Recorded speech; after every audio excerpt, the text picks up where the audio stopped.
Halo, ada berita apa hari ini? Kemarin gua viral ya, berita bahwa banyak pemain diaspora kita yang kemudian beralih ke klub-klub di luar negeri. Sebuah ironi kalau kita bandingkan dengan, bukan maksudnya membandingkan antara era Sintayong dan era Patrick Kluivert, cuman memang ya faktanya begitu. Di era Sintayong, bagaimana kita melihat sebuah fenomena pasar pemain lokal kita yang kemudian bisa menembus liga-liga Korea, liga Jepang, liga Thailand. Namun ketika Sintayong lengser dari kursi kepala pelatih timnas Indonesia digantikan Patrick Kluivert dan Alex Pastoor serta Deni Lanzat DKK, justru fenomena itu berbalik. Tim yang sudah bermain di luar kembali ke Indonesia.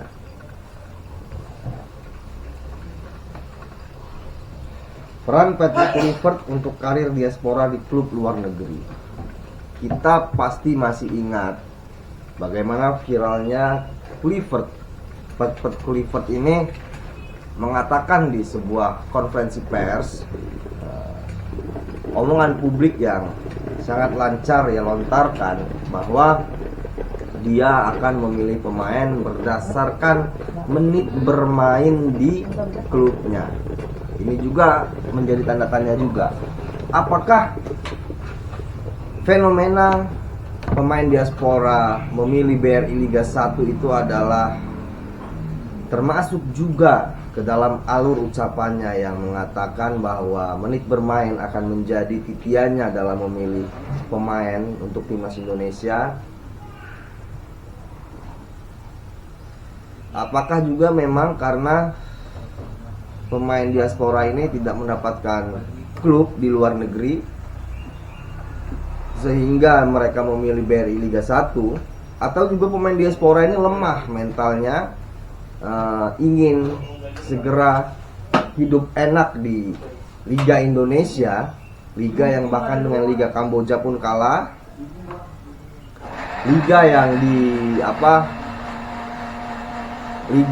di Piala Presiden tidak mampu berbuat apa-apa, dipecundangi Championship Inggris, dipecundangi Liga Thailand, bahkan Indonesia All Star itu sangat tidak asik untuk ditonton.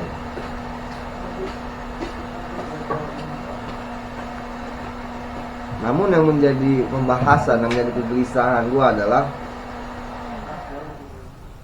mengapa di zaman Sintayong mau berkomunikasi dengan klub-klub Korea untuk memaksimalkan Asnawi Mangku Alam pada saat itu dan juga Pratama Arhan untuk bisa menembus Liga Korea, Liga Jepang.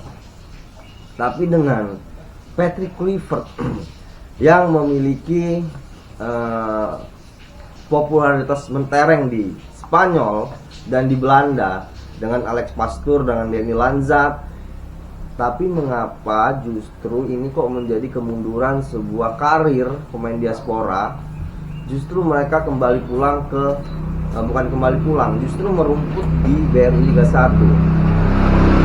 Oke lah, untuk Jordi Amat, untuk Tom Hey masih agak bisa lah, dia dengan umur 30 masih bisa bermain di Liga Belanda, Liga luar. Masih bisa diandalkan untuk timnas Indonesia, Tom Hey, karena kita sendiri belum menemukan central midfielder yang bagus. Kemudian ada Rafael Struijk yang ke Bali United, padahal secara performa dia nggak jelek-jelek amat. Dia hanya pada era Sintayong diplot sebagai central forward, yang padahal posisinya adalah winger forward atau penyerang sayap. Ini yang menjadi pertanyaan dan juga menjadi kegelisahan gua, kenapa Patrick Kluivert yang memiliki kenalan agen-agen besar tidak memaksimalkan popularitasnya untuk memasukkan pemain-pemain diaspora yang masih muda ini ke klub-klub Spanyol misalnya. Liga 1, Liga 2 nya ya nggak masalah juga kan, karena lebih baik Liga kasta kedua Spanyol dibandingkan kasta tertinggi Indonesia. Karena di kasta tertinggi Indonesia dengan Port FC, tim yang bukan juara Liga Thailand itu Porak-Poranda, Persib Bandung, Arema. Dan di Liga Indonesia adalah liga yang secara teknis kepelatihan, secara teknis individu masih kalah, terutama dalam gaya bertahan. Kita tahu bersama timnas U20 atau U23 Indra Safri yang bermain di Piala Asia timnas U20 ya. Mereka untuk menghalau umpan crossing itu sangat kesulitan. Nah, kenapa di era Sintayong yang hanya pelatih bekas pemain sekelas pemain Asia justru mampu membawa pemain-pemain Indonesia ini keluar bahkan ke Jepang dan Korea.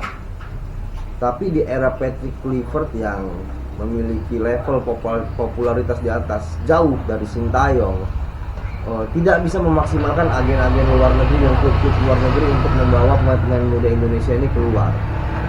Ini kan yang menjadi pertanyaan juga, apakah Patrick Kluivert tidak memiliki kepedulian taktis atau teknis terhadap pemain-pemain Indonesia? Gua rasa iya, karena beredar rekaman bahwa Beckham Putra berbicara di podcast, katanya Patrick Kluivert bilang, ya kamu main-main aja, jangan pikirin apapun, main seperti di klubmu. Yang artinya Patrick Kluivert sama sekali tidak mentransfer value, tidak mentransfer ilmu. Secara mengangkat moral atau kepercayaan diri dari Beckham iya, tapi secara transfer ilmu tidak ada dari Patrick Kluivert. Ini yang menjadi perbincangan kita juga, karena kita lihat bagaimana era Sintayong itu sangat taktis sekali. Ketika pemain baru masuk, dia sudah berbicara dengan klub, dengan pemain yang akan masuk, bagaimana kerasnya taktis sepak bola modern. Ini kan yang menjadi apa ya? Kenapa Patrick Kluivert bisa serendah itu? Di zamannya justru membawa kemunduran kualitas pemain diaspora kita. Mundur secara kualitas bukan secara skill individu di lapangan, tapi secara bermain di liga. Kenapa dia tidak mendorong dengan popularitasnya, dengan Alex Pastoor, dengan Deni Lanzat, dengan Gerard Vandenberg, dengan link mereka di Belanda? Mereka tidak mendorong untuk pemain-pemain berbakat Indonesia ini bisa keluar. Ya paling enggak setahun 2 tahun lah keluar ke Eropa. Ini kan tentunya juga harapan kita dengan Patrick Kluivert dan Alex Pastoor dan Deni Lanzat ini juga kan bisa mengembangkan karir pemain-pemain Indonesia ke luar negeri. Kalau pemain diasporanya saja sudah kembali ke BRI Liga 1, bagaimana juga dengan nanti nasib pemain-pemain kita lokal yang asli? Akan juga tidak diperhatikan kan dengan mereka. Ini juga yang harusnya menjadi atensi publik di era Patrick Kluivert. Dan juga agen-agen dari pemain asing, agen-agen dari pemain diaspora seperti Jai Itses, Mes Hilger, Sandi Kevin Dix. Kenapa juga PSSI tidak menyalurkan pemain-pemain timnas yang ada ini untuk disoundingkan kepada agen-agen mereka supaya bisa bermain di liga luar negeri? Ini yang menjadi pertanyaan besar. Apa gunanya kita mengakselerasi diaspora, mengambil pelatih popularitas tinggi dari Eropa, tapi tidak berdampak positif bagi timnas Indonesia? Timnas Indonesia oke, setelah memecat Sintayong memiliki harapan yang cukup tinggi di round 4. Tapi kan kita lihat dari kemenangan, hanya menang 1-0 dari Bahrain dan Cina. Masih ada titik lemah, masih ada catatan-catatan kritis yang bisa membuat celah terhadap kritisme dari gaya bermain Patrick Kluivert, gaya kepelatihan Patrick Kluivert dan lain-lain. Belum memiliki perbedaan signifikan yang dari era Sintayong. Hanya perbedaannya adalah dalam serangan ke dalam kotak penalti itu lebih sering. Itu catatan dari kelebihan dari Patrick Kluivert dan kawan-kawan. Tapi secara garis besar permainan, Sintayong lebih menguasai taktis. Lebih bisa dikatakan bahwa dia raja taktis di Asia.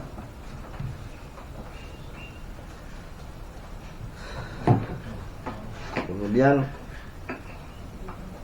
ya, terakhir komunikasi Patrick Kluivert dengan pemain diaspora untuk main di Indonesia.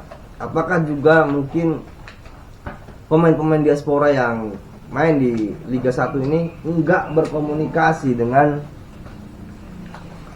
Patrick Kluivert? Ini kan harus dipertanyakan juga. Apakah sudah berkomunikasi namun Patrick Kluivert yang justru menyarankan udah lo balik aja ke BRI Liga 1 untuk mendapatkan menit bermain. Ini mungkin juga ya kan, bisa juga kita terjemahkan. Namun wartawan-wartawan sepak bola di Jakarta sana yang memiliki kedekatan dengan PSSI dan Patrick Kluivert maupun influencer, maksudnya influencer yang memiliki kedekatan dengan PSSI dan stakeholder timnas Indonesia, tidak menanyakan itu. Gue lihat Patrick Kluivert juga nggak stay di Jakarta. Dulu Bung Toel dan koleganya mengkritik bagaimana Sintayong tidak berada di Indonesia, lebih sering berada di Korea, dan Patrick Kluivert serta jajarannya pun nggak stay di Jakarta. Nah, sehingga menurut gua gimana komunikasi Patrick Kluivert dengan pemain-pemain timnas Indonesia, sehingga ada pemain diaspora yang menyelam ke BRI Liga 1, padahal dari Piala Presiden sangat jelas bagaimana oleh Romeni dengan fun football yang seharusnya fun di diaspora, yang seharusnya itu menjadi laga tur pramusim, justru cedera parah, patah atau retak tulang tempurung kaki, telapak kaki. Ya, terakhir itu menurut gua bagaimana komunikasi Patrick Kluivert dengan pemain timnas Indonesia, sehingga banyak pemain Indonesia yang menyelam ke BRI Liga 1.